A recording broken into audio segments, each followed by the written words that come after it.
Hello guys, welcome back to my channel. In this video we will discuss about Asian continent. As I already told you, हमारे यहाँ पे 7 continents पाए जाते हैं जिसमें सबसे बड़ा पॉपुलेशन और लैंड वाइज है एशियन कॉन्टिनेंट।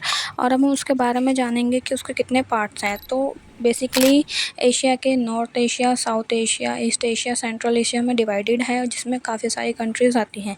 तो अब हम इनके एक एक कंट्रीज़ के बारे में जानेंगे। वैसे तो एशियन कंट्रीज़ में बहुत सारी कंट्रीज़ आते हैं जिनके आपने ऑलरेडी नाम सुने हुए होंगे। तो लेकिन अब हमें ये भी जानना है कि वो कौन से एशिया के अंदर आती हैं। तो चलिए एक एक करके इन सबको देखते हैं। So let's start with south Asia. South Asia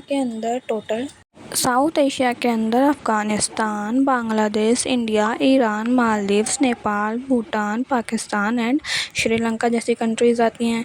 अब हम बात करते हैं साउथ ईस्ट एशिया की, जिसके अंदर Thailand, Brunei, Cambodia, Laos, Myanmar, Vietnam, Philippines आदि ये सब कंट्रीज़ आती हैं। अब हम बात करते हैं वेस्ट एशिया की, जिसके अंदर Azerbaijan, Baku, Armenia, Cyprus, Georgia, Oman ये सब आती हैं। और अब हम बात करते हैं सेंट्रल एशिया के अंदर mainly Kazakhstan, Uzbekistan, Kyrgyzstan, Turkmenistan आते हैं।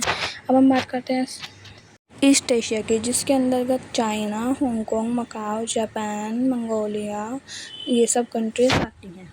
अब हम बात करते हैं इनकी एशिया की बाउंड्री में। सबसे पहले आती है एशिया और अफ्रीका की बाउंड्री, उसके बाद एशिया और ओशिनिया की, जिसको हम ऑस्ट्रेलिया भी बोलते हैं। थर्ड होती है एशिया एंड यूरोप की बाउंड्री। तो चलिए अब हम एशिया के रिलीजन के बारे में जानते हैं कि कौन से पार्ट में कौन सा रिलीजन मोस्टली अपनाया जाता है।